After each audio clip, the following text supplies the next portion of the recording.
I still get called fancy no matter where I go. I mean, it's amazing. I mean, you never would have thought that this show would resonate with so many people to this day. Like I said, I still get, asked questions about being on the show. I get called fancy. I mean, as an actor, you hope you do something that sticks with people. And that's one of the things that stuck. So I'm very proud of it. But for you two, please, you wouldn't last longer than a Tyson fight. I learned so much. I had never really done a sitcom prior to that. We would rehearse during the week, but once they loaded the audience for tape night, Jamie would get so much adrenaline from the audience that he would switch up the lines you didn't know, so it became like an improv class. It was really great. Oh, that's such a young Garcelle. I was in Haiti. I was obviously already in the arts, already performing. This was a recital look. She was so innocent, so bright-eyed, ready to take on the world. It was just a special time. I didn't speak a word of English, like you said, and I learned really watching Sesame Street, and because I couldn't go to school right away because I didn't know enough. I didn't know anything in order to even understand what the teacher was saying, so I had to sit out a year and learn English, like a lot of immigrants do when they come to this country. I would tell her to stay true to who she is. There's gonna be times that are gonna be really tough, but at the end, it's all part of, the Garcelle journey. I love that photo. That was a test shoot for my, when I moved to New York at the age of 17. And that was an exciting and scary time. I was away from my family, like everyone that I knew and loved, at such a young age, at such an impressionable age. And my mom, I guess felt like I could handle it. And I did.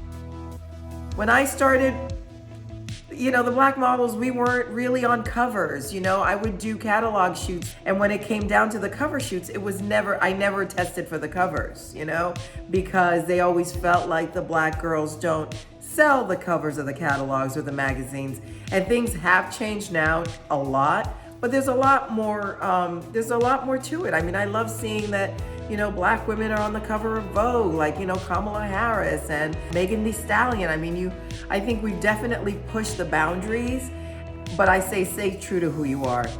Know what you're willing to do and what you're not willing to do. Oh my God, you're gonna make me cry.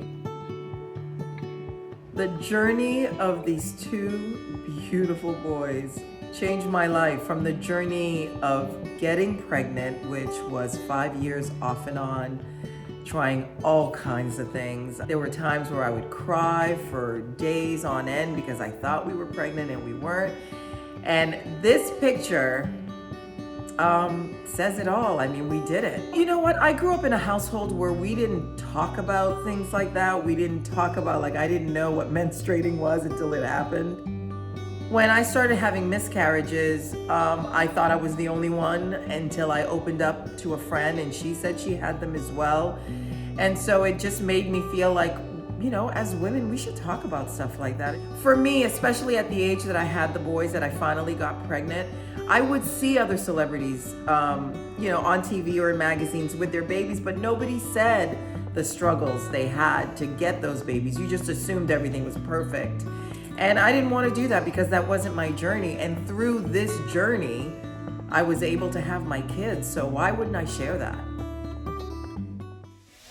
This is my happy place. When Home Goods came to me and wanted to partner and transform a teacher's lounge, it made sense. I think we all have a new appreciation for teachers like nobody's business since, this last year and a half. We've all been cooped up with our kids, trying to be teachers, trying to be parents at the same time. And I think out of that, I think we have to take the time to say thank you to teachers and what they do. So we got to transform a teacher's lounge in Miami, the Benjamin Franklin K-8 Center.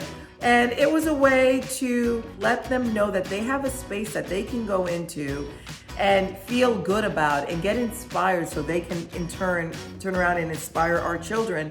So it's all about gratitude, saying thank you, and giving back.